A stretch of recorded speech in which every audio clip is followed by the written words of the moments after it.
The reason I'm using him for a Raider set is because I made a slight mistake, and I'm gonna touch on that right now. What is the mistake that I've made? You could see that she is in 3 Terra sets, which give her a lot more health. I am planning on taking her to 60, and hopefully she will get a lot more health being level 60, which will increase her heals quite a bit. Hello everybody, my name is BearCozy, and today we're playing some more Awaken Chaos Era. If it's your first time here, I strive to not only make entertaining, but also educational content. I like to show my progress, my successes, and my failures. If you're coming back, thank you so much for coming back, watching my videos, and helping the channel grow. Now, today, I want to talk all about Rodira. Rodira is actually a really good hero, and she deserves a lot more credit than I initially gave her. Before we get to Rodira, let's do a quick recap of yesterday's video and of course our daily summons. Yesterday's video, we did a bunch of Queen of Tides run together. That was on stage 9 and we had 100% success.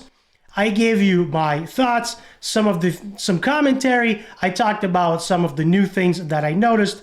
And if we look at a multi-battle, this is the team that I used, and this is what's worked really well for me. 1 Poisoner, Hakrin for the increased HP, Zatlux to clear the waves, and of course Rodira as our healer. And this was our 100% success run rate for stage 9. Since yesterday, I actually managed to clear stage 10 with the same team and stage 11. I actually did a stage 11 run, and that actually went really well. So I am looking forward to getting through stage 12. Right now, I'm unable to because the team just doesn't have the gear and the survivability, and Rodira is only level 50. But I did manage to make it through stage 11, and I'm going to be making a video on my progression shortly. Let's go back and do our daily summons, of course. Let's do that. Hopefully we get something good. If you're joining me for the first time, I like to record my daily summons. I did already get 2 legendaries from my daily summons. One was a Gangelo, which is amazing, and the second one was Sierra, and those were both from the daily free shard. Right now, those are my only legendaries other than Brand Mountain King that I got from the Magic Pass, and I'm going to be getting Evira this time around. Let's go ahead and do our free daily summons. Right now, I am looking for some epics as well as Joseph for the fusion, for the Santa's fusion. I actually got Valak. Valak is a pretty good poisoner if you don't have Santas, and if you don't have Guhar, if you don't have Gangelo, who I'm using, you can use Valak. Or if you do have Gangelo, which I know some of you left me some comments saying that you did just recently pull Gangelo, Valak can be used in addition to using Gangelo, since he's actually pretty good and he will work really well with Gangelo's trait. So now we got that out of the way, let's go and look at Rodira. Now, as you can see, my Rodira is only level 50. If we take a quick look at her stats, she has just over 12,500 health. Her defense is just under 1,000, which that does need to come up. She's a little bit quick. She's at 140, and she's also 3 stars ascended. Now, Rodira is actually an elite hero, so she's not very difficult to get. I actually got all of my copies from the basic shards, believe it or not. So I got fairly lucky. She's not the best. As you could see, her stats are C and B rating. She's nowhere near the best healer in the game. What I like about Rodira and why I wanted to make this hero spotlight, the first thing is her trait increases max health, and I believe that's only her. So that actually helps her because if we look at her ultimate, her healing is actually scaled off of her max HP. So her ultimate heals all team members based on the amount of this hero's max health. Applies defense up to the target for 2 turns. So this is actually really nice. This should actually say targets, all of the targets, since it does heal all of the heroes in your party. I'm pretty sure, I'm 99% sure that she actually applies defense to everyone. So I believe that she does that. So since her healing scales off of max health, you need to get her in Terra sets, which is what I did. And for right now, she's in 3 Terra sets. Now, as you can see, her gear is very low and her heals are not as good as she can be. And I'm actually working on leveling some of her gear. I did finally get myself some 5-star health percentage boots. I've been after some 5-star health boots for quite some time. The secondary stats are actually not amazing. Hopefully, as we continue to roll it, we'll get some HP percent or some defense percent rolls. As you can see, her gear is okay. This is what it looks like. This is her staff. I got 1 roll on defense, which is good. And then her Terra helmet is actually 6-star, which was really, really good. Have some focus on her. Not too crazy about the flat defense roll, but it's much better than a flat attack. Hey, you're still watching the video. That means you're enjoying the content. And if you're enjoying the content, that means somebody else will also. Click the subscribe button below and help this video reach more people so they can enjoy it as well. The 2 focus rolls are actually pretty good since her basic ability doesn't attack down, so that's really good. Taking a look at her robe is actually nothing spectacular. The percentage health is really, really good, and that's really all we're using it for here. So we looked at her boots already. It's only at level 3, and that's primarily because I've been using 4-star boots. I leveled those to 6, and I refused to level those any further since they were only 4 stars. These are my 3-star boots, and right now I don't think I have enough to get them to 6. All right, so right now I'm gonna stop at 6. I don't have enough boots. As you can see, I locked some of them. Some of them I want to keep because I'm still starving for gear. So I want to keep it right now. Doesn't mean I'm necessarily going to roll it, but I want to keep it for now. So now that we got that to 6% health, let's look at her stats. And her stats are actually closing in on 13,000 HP, which is very, very nice. And so since her healing scales off of her max HP, you want to get as much health on her as possible. Now, looking at her kit, we looked at the trait. Her trait actually increases her health by 20% when it's ascended.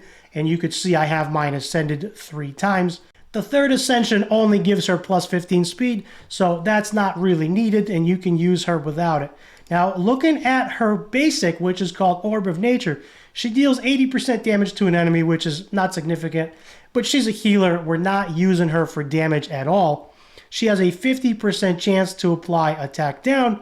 Having an only 50% chance is not the best, but she is fairly good, and I'm really liking her particularly because if we look at her special is called Oasis Embrace. I've touched on this in one of my other videos, and I wanted to do a little bit of a deeper look into this.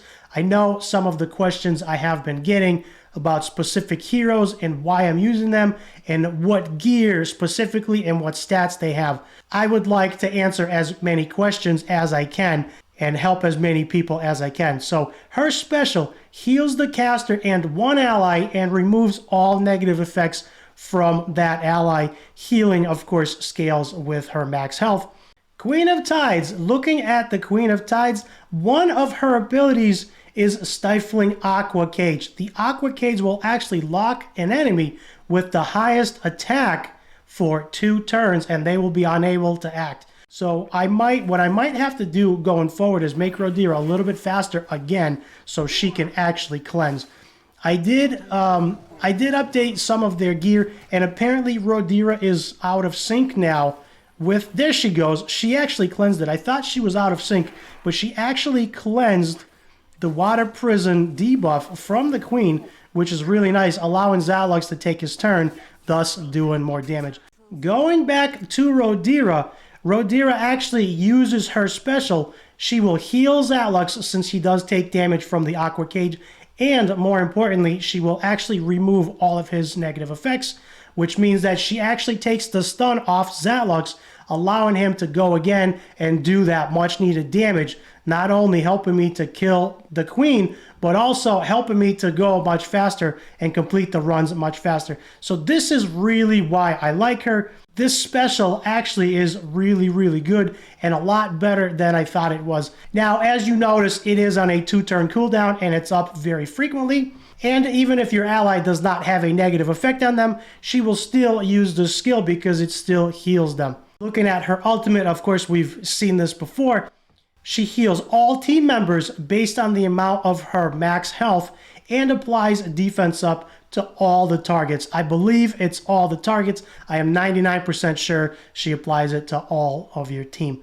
The cooldown is 4 turns, so this is not up very frequently, but for being an elite, she's actually pretty good, and she works really well in the Queen of Tides. And not to mention, she is strong elemental advantage in the Queen of Tides, which means that she has a much higher chance to receive negative 50% damage as well as reflect incoming attacks. So Rodira is actually paired really well with somebody like Hakrin. And you could see I have my Hakrin here, and we can go ahead and look at his details. Now, Hakrin is a defense-based hero, and you want as much defense on him as you can. I am still working on his gear, and his defense is just over 2,200, and you could see he's unascended, but he is 6-star. I wanted to take him to 6-star because between Hakrin being 50 and Rodira being 50, I was really struggling because I'm lacking gear.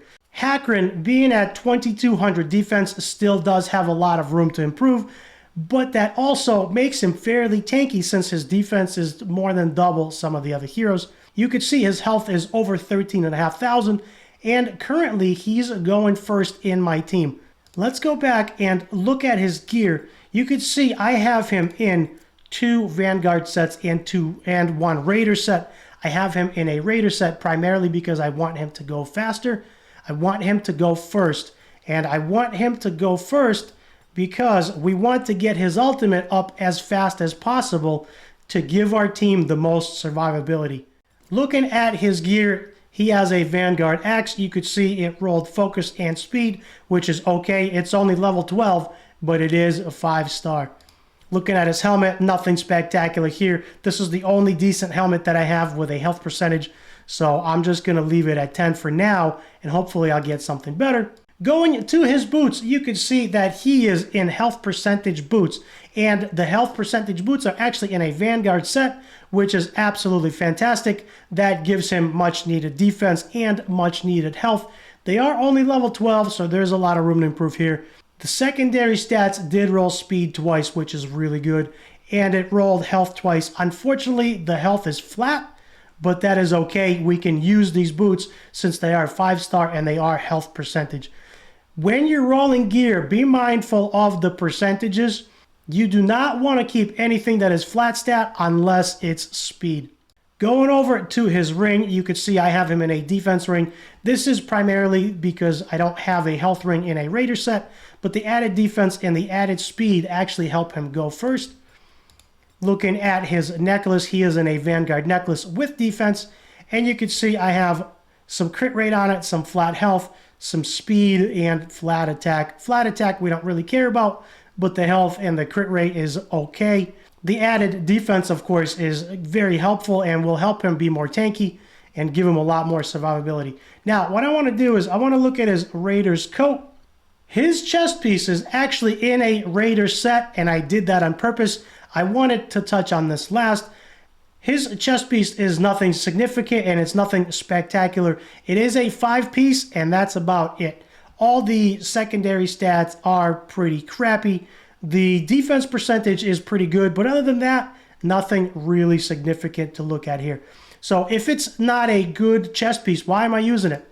I am using a Raider set primarily because I want him to go fastest in my team, and I want to get that health up as fast as possible. Rodira is at 140 speed, and so Hakrin is at 144. One thing to note here, am I suggesting that you should put him in a Raider set? No, I am not. I was actually shooting for either 3 Vanguard sets, which I could not get, or 2 Vanguard sets and a Terra set, which would have been my preference. The reason I'm using him for a Raider set is because I made a slight mistake, and I'm going to touch on that right now. What is the mistake that I've made? You could see that she is in 3 Terra sets, which give her a lot more health. I am planning on taking her to 60, and hopefully she will get a lot more health being level 60, which will increase her heals quite a bit. You could see she's at 140 speed. Now, the reason why she's at 140 speed in 3 Terra sets is because I got a little overzealous, and I found 3 copies of Rodira that I pulled from basic shards, and I actually ascended her 3 times. The first ascension gives her basic health by 15%, so that is what's really helping keeping her alive. The second ascension affects her trait and gives her 20% max health. So between the first ascension of basic health increase and the second ascension of her trait increase, that is helping to keep her alive at level 50. And that's why I'm able to run not only Queen of Tides 9, but Queen of Tides 10 and 11. I have completed 11 several times, and so far I have a 100% win rate, although it's a little hairy at the end because she's just not able to heal them up fully every single turn. The mistake that I made here was actually ascending her 3 times.